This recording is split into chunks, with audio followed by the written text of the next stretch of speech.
Next theorem है इस chapter की थ्योरम 6.5 थ्योरम 6.3 और 6.4 तो समझ आ गई। हुण आपां करते हैं थ्योरम 6.5। उनदे विच की है उनकी statement, if one angle of a triangle is equal to one angle of the other triangle and the side including these angle are proportional, then the two triangles are similar। कहने का मतलब की है, suppose एक triangle बना रहे हो तुसी ABC, सब ਆਪਾਂ ਨੂੰ बोलिया कि एंगल A मान लेने एंगल P ਦੇ इक्वल है, तो ਕਿਹੜੀ साइड्स प्रपोर्शन विच ने ਜਿਹੜੀ ਇਸ एंगल ਨੂੰ इंक्लूड कर रही है, मतलब AB ratio PQ is equal to AC ratio PR। तो सानू प्रूव की करना है कि जेड़ा अपना ट्राइंगल है वो क्या आवे सिमिलर का मतलब या तो सारे एंगल इक्वल आ जाए, जो सारे एंगल इक्वल आ जाएंगे तो थ्योरम 6.3 की बोलती है कि कॉरस्पॉन्डिंग साइड्स इक्वल आ जाएंगे, या सारिया कॉरस्पॉन्डिंग साइड प्रपोर्शन ही आ जाए तो थ्योरम 6.4 की बोलेगी कॉरस्पॉन्डिंग एंगल की आ जाएंगे इक्वल। दोनों कंडीशन जो मिल जाएंगे आप बोल देंगे ट्राइंगल की है सिमिलर। तो इस कहते बोला कि है कि एक एंगल दूसरे एंगल के इक्वल है, दो ट्राइंगल्स विच मतलब एंगल ए और एंगल पी इक्वल ने, बट जी साइड्स प्रपोर्शन ने वो किहड़ियां साइड्स ने जिहड़ियां कि इन्होंने इंक्लूड कर रही हैं, मतलब A B upon P Q is equal to A C ratio P R. ये गिवन है सानू, ठीक है, कि अगर एंगल है तो आप किहड़ी साइड चकनियां ने, वो साइड जिहड़ियां दो एंगल्स नूं इंक्लूड कर रही ने, तो सानू प्रूव करना कि ट्राइंगल की है सिमिलर है। तो आप लिखते हैं गिवन की, आपां स्टार्ट करते हैं प्रूफ, तो समझ आऊगा। देखो गिवन की है angle A is equal to angle P and सानू दिती हुई है A B ratio P Q is equal to A C ratio P R. मतलब ये दो एंगल्स इक्वल ने, तो एंगल में इंक्लूड करती हुई जिहड़ियां दो साइड्स ने वो भी प्रपोर्शन ने। सानू टू प्रूव की करना है, टू प्रूव करना है आपां नू कि triangle A B C similar आ जाए ट्राइंगल पी क्यू आर दे इक्वल। तो आप प्रूफ दे विच अगेन कंस्ट्रक्शन करांगे जिवें कि आपां पिछलियां थ्योरम्स विच कीती सी, सेम कंस्ट्रक्शन। जिन्नी ए बी लेंथ है उन्नी दी आपां पी लेंथ लीती और जिन्नी ए सी लेंथ सी उन्नी दी आपां पी एफ लेंथ लैके आ ट्राइंगल बना दिता, ठीक है। सो कंस्ट्रक्शन की कीती असी, जो पी ई लेंथ है वो ए बी लेंथ दे इक्वल एंड जो ए सी लेंथ है उन्नी आपां पी एफ लेंथ लीती, ठीक है। हुण आपां प्रूफ दे विच स्टार्ट करते हैं। देखो प्रूफ विच अगेन प्रपोर्शन चकांगा, A B upon P Q is equal to A C upon P R, ठीक है। बट आपां नूं पता है कि जिहड़ी ए बी है वो आपां पी ई दे इक्वल लीती है, तो ए बी की जगह असीं लिख देने पी ई और इनकी जगह आपां लिख देने पी एफ। तो अपने कोल क्या आ गया, P E upon P Q is equal to P F upon P R. Again इनका रेसिप्रोकल करांगे जिवें आपां पिछली बारी कीता सीगा, तो P Q upon P E is equal to क्या आ जाऊगा P R upon P F. एक री राइट किया, ठीक है। सो री राइटिंग की है, then subtract one from both sides. जब आप वन सबट्रैक्ट कर देंगे इतने आ जाऊगा P Q upon P E minus one is equal to P R minus one upon P F, ठीक है। इतने आ जाऊगा P Q minus P E upon P E is equal to P R minus P F upon P F. Again P R दे विचों जे तुसी P E minus करोगे तो तुहाडे कोल ई क्यू बचेगी, थले आ गया P E is equal to ऐदा ही पूरे पी आर दे विचों अगर पी एफ माइनस करोगे तो तुहाडे कोल क्या आ जाऊगा F R upon P F. हुण सानू दिख रही है कि this side ratio this side equal to this side ratio this side, यही चीज़ आप बनाई है। तो बाय थ्योरम 6.2 की बोलेंगे कि आ दो लाइन्स की ने पैरेलल ने। सो आप इत्थे मार्क भी कर देना, देयरफॉर बाय थ्योरम 6.2 अपने कोल ई एफ लाइन पैरेलल आ गई क्यू आर लाइन दे। अगर E F line parallel Q R line दे है, it means this angle is equal to this angle and this angle is equal to this angle, ठीक है। सो असीं लिख देंगे कि एंगल ई जिहड़ा है एंगल क्यू दे इक्वल है और एंगल एफ जिहड़ा है एंगल आर दे इक्वल है, क्योंकि है कि ने कॉरस्पॉन्डिंग एंगल्स, ठीक है। देखो एक बारी ये प्रूफ सारा उदा ही चल रहा है जिन्ना को आप 6.4 तक किया सीगा, इस करके मैं बहुत फास्ट किया है। जो सानू रेशो गिवन सी आप वो इक्वेट की, ए बी की जगह आप पी ई लिख दिता और ए सी की जगह आप पी एफ लिखा क्योंकि गिवन सीगा। फिर इनू रेसिप्रोकल किया, वन सबट्रैक्ट किया, साडे कोल आ गया E Q upon P E is equal to F R upon P F. तो अपन पता थ्योरम 6.2 की कहती कि आ दो ਜਿਹੜੀ ਸਾਈਡਸ ਨੇ ਆਪਸ ਵਿੱਚ ਕੀ ਹੋਣਗੀਆਂ ਪੈਰਲਲ ਹੋਣਗੀਆਂ। ਅਗਰ ਪੈਰਲਲ ਨੇ ਤਾਂ ਇਹਦਾ ਮਤਲਬ E Q ਦੇ ਇਕੁਅਲ ਹੈ ਐਂਡ F ਕਿਹਦੇ ਕੋਲ ਆ ਗਿਆ R ਦੇ ਇਕੁਅਲ ਆ ਗਿਆ। ਹਲੇ ਸਾਡਾ ਇੱਥੇ ਤੱਕ ਕੰਮ ਹੋਇਆ, ਇੱਥੇ ਤੱਕ ਤੁਹਾਨੂੰ ਪਤਾ ਲੱਗ ਚੁੱਕਾ ਹੋਇਆ। ਹੁਣ ਅਗਰ ਐਂਗਲਸ ਇਕੁਅਲ ਨੇ ਤਾਂ ਆਪਾਂ ਨੂੰ ਪਤਾ ਹੈ ਸਾਈਡਸ ਕੀ ਹੋਣਗੀਆਂ ਪ੍ਰਪੋਰਸ਼ਨ ਦੇ ਇਕੁਅਲ ਹੋਣਗੀਆਂ। ਅਗਰ ਸਾਈਡਸ ਪ੍ਰਪੋਰਸ਼ਨ ਦੇ ਇਕੁਅਲ ਹੋਣਗੀਆਂ ਇਟ ਮੀਨਸ ਮੈਂ ਲਿਖ ਦੂੰਗਾ ਕਿਹੜੀ ਥਿਓਰਮ ਬਾਈ 6.3 ਥਿਓਰਮ। ਮਤਲਬ ਸਾਰਾ ਕੰਮ ਉੱਦਾਂ ਹੀ ਕਰ ਰਹੇ ਹੋ, ਸਾਰਾ ਕੰਮ ਉੱਦਾਂ ਹੀ ਕਰ ਰਹੇ ਹੋ ਜਿਵੇਂ ਕਿ ਆਪਾਂ 6.4 ਤੱਕ ਕੀਤਾ ਸੀਗਾ। मतलब ਹੁਣ ਆਪਾਂ ਕਹਿ ਰਹੇ ਕਿ ਸਾਰੇ ਐਂਗਲ ਇਕੁਅਲ ਆ ਰਹੇ ਨੇ तो बाय 6.3 थ्योरम अपने को आ ट्राइंगल सिमिलर हो जाएगा। ट्राइंगल मैं शॉर्टकट मार रहा तो ट्राइंगल PEF सिमिलर हो जाएगा ट्राइंगल PQR दे ते साइड्स की आन गया रेशियो दे इक्वल जिद्दां कि ਆਪਾਂ थ्योरम 6.4 ਦੇ ਵਿੱਚ ਕੀਤਾ ਸੀਗਾ। ਫਿਰ ਜਦੋਂ ਸਾਈਡਸ ਰੇਸ਼ੀਓ ਦੇ ਇਕੁਅਲ ਆ ਗਿਆ ਸੀਗਾ ਫਿਰ ਅਸੀਂ ਕਿਹਾ ਸੀਗਾ ਕਿ ਜਿਹੜੀ EF ਲੈਂਥ ਹੈ ਉਹ BC ਲੈਂਥ ਦੇ ਇਕੁਅਲ ਆ ਗਈ ਸੀ। ਆਪਾਂ ਇਹ ਵੀ ਪ੍ਰੂਫ ਕੀਤਾ ਸੀਗਾ। तो बाय वही चीज़ आप कर रहे हैं हूँ मैं इतने नहीं लिख रहा क्योंकि आप 6.4 इंच कर चुके हो। तो शॉर्ट विच आप कह रहे हैं कि आ दोनों ट्राइंगल की हो गए कॉन्ग्रेंट हो गए क्योंकि आप उत्थे भी प्रूफ किया सीगा। सो आप कह दिता कि ट्राइंगल जिहड़ा है ABC कॉन्ग्रेंट हो गया ट्राइंगल PEF दे। तुहानूं समझ आ गई उत्थे तक आप किया होया।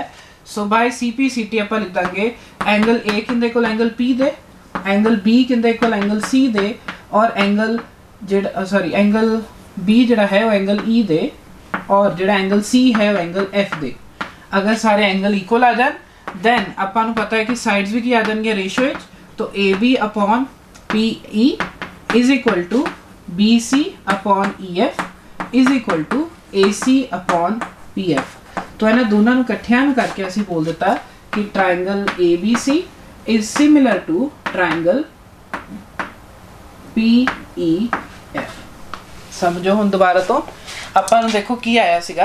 आपां क्या कि अपने कोल कंस्ट्रक्शन दे विच असीं की कीता सीगा जिन्नी PE लेंथ सी उन्नी AB लेंथ और जिन्ना AC लेंथ सी उन्नी PF लेंथ असीं मार्क कर दी।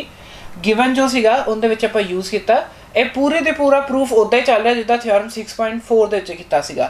तां अपने कोल क्या आ गई सी साइड्स पैरेलल आ गईयां सीगीआं। फिर असीं कह दित्ता सी एंगल E किंदे कोल एंगल Q दे, एंगल F जिहड़ा है वो एंगल R दे। ठीक है।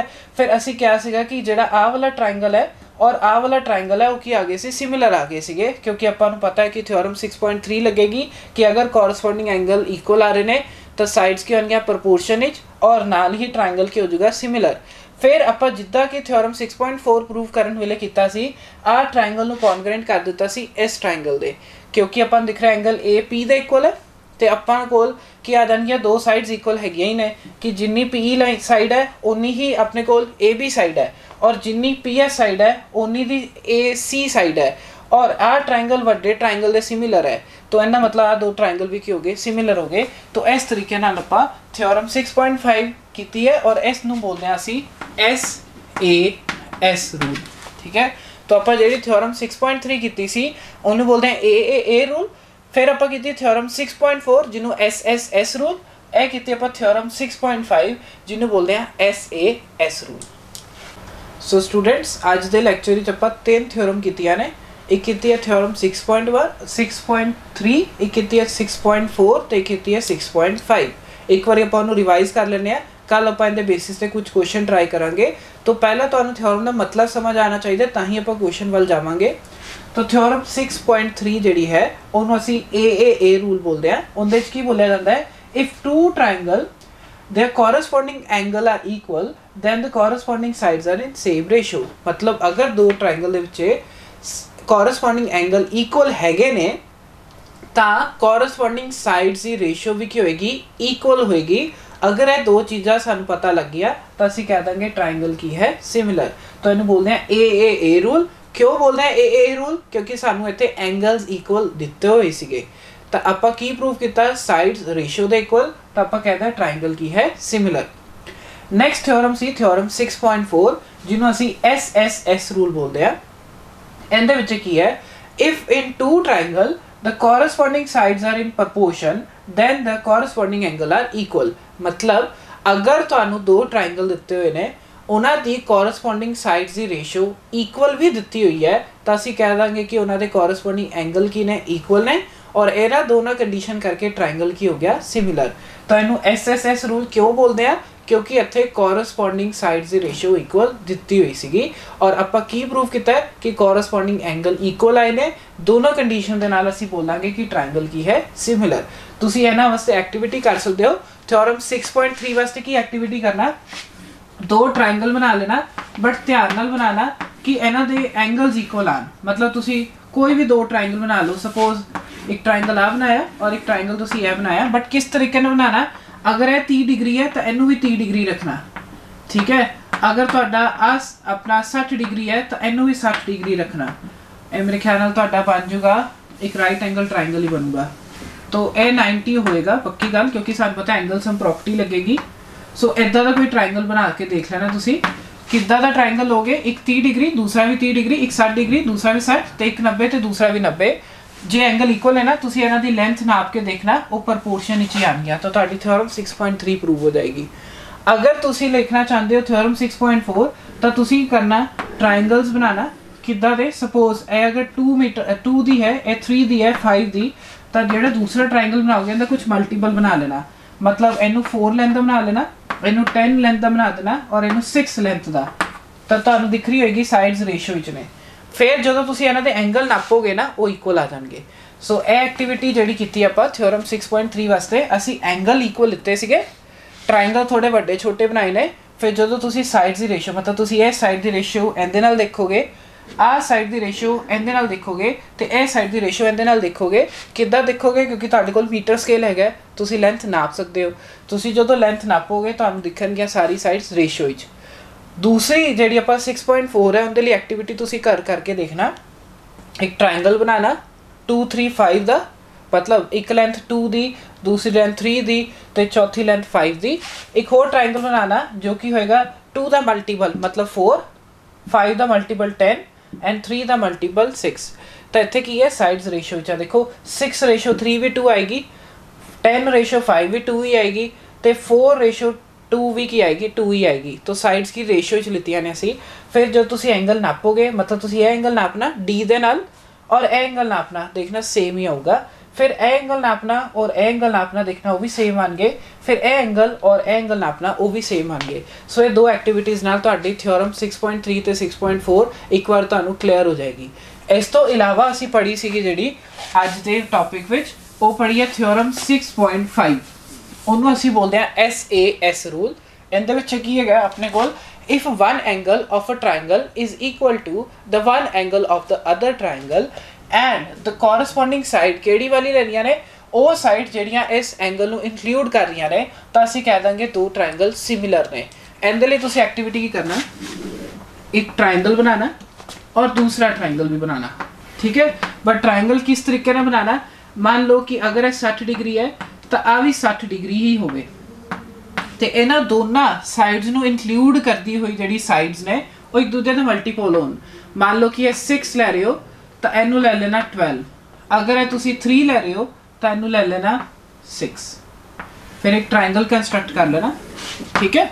आपां की कीता है, दो एंगल इक्वल रखे ने और एंगल इनकलूड करती हुई जिहड़ी साइड्स ने वो लितियां ने किस तरीके नाल कि यह इहदा डबल मल्टीपल है, ਇਹ ਵੀ ਇਹਦਾ ਡਬਲ ਹੈ। तो ਤੁਸੀਂ ਦੇਖੋਗੇ ਸਾਈਡਸ ਰੇਸ਼ੀਓ ਵਿੱਚ ਹੈ, ਤੁਸੀਂ ਇਹਨੂੰ ਵੈਰੀਫਾਈ ਕਰ ਸਕਦੇ ਹੋ ਕਿ ਤੁਹਾਡੇ ਇਹ ਬਾਕੀ ਦੇ ਜਿਹੜੇ ਦੋ ਐਂਗਲ ਨੇ ਉਹ ਵੀ ਇਕੁਅਲ ਆਣਗੇ, ਜਿਹੜੀ ਥਰਡ ਸਾਈਡ ਹੈ ਉਹਦੀ ਰੇਸ਼ੀਓ ਵੀ ਇਕੁਅਲ ਆਏਗੀ। ਤੁਸੀਂ ਮੀਟਰ ਸਕੇਲ ਨਾਲ ਨਾਪ ਕੇ ਦੇਖਣਾ, ਜਦੋਂ ਸਾਨੂੰ ਪਤਾ ਹੈ ਸਾਰੇ ਐਂਗਲ ਇਕੁਅਲ ਆਣ ਤੇ ਸਾਈਡਸ ਰੇਸ਼ੀਓ ਇਕੁਅਲ ਆਵੇ ਤਾਂ ट्रायंगल ਕੀ ਹੋ ਜਾਏਗਾ, ਸਿਮਿਲਰ। तो ਇਹਨੂੰ ਆਪਾਂ ਬੋਲਦੇ ਆ SAS ਰੂਲ। ਕਿਉਂ ਬੋਲਦੇ SAS ਰੂਲ, ਕਿਉਂਕਿ ਇੱਕ ਐਂਗਲ ਇਕੁਅਲ ਹੈ ਔਰ ਐਂਗਲ ਦੇ ਨਾਲ ਵਿਚਕਾਰ ਜਿਹੜੀ ਦੋ ਸਾਈਡਸ ਜਿਹੜੀ ਕਿ ਇਸ ਐਂਗਲ ਨੂੰ ਇਨਕਲੋਜ਼ ਕਰ ਰਹੀਆਂ ਨੇ उनकी साइड्स रेशियो के इक्वल है। तो इनू आप बोलते हैं थ्योरम 6.5। तो अज आप पढ़ी है थ्योरम 6.3, 6.4 ते 6.5। स्टेटमेंट तुहाडे सामने ने, ये स्टेटमेंट तुसी नोट भी रखनियां ने, इन्हां दे प्रूफ जिहड़े ने वो भी तुसी चंगी तरीके नाल समझ लेना। एक बारी दोबारा प्रैक्टिस करके जरूर देखना, क्योंकि तुहानू एक बारी शायद ना समझ आन, बार बार करोगे तुहानू अपने आप क्लीयर हो जाऊगा। आपां एक्टिविटी जिहड़ी कीती उहदे नाल भी तुसी इस थ्योरम नू वेरीफाई कर सकते हो, ठीक है। सो अज दा टॉपिक आपां इत्थे ही खत्म करते हैं। अगले लैक्चर दे विच आपां इहदे बेसिस ते कुछ क्वेश्चन करांगे। धन्नवाद।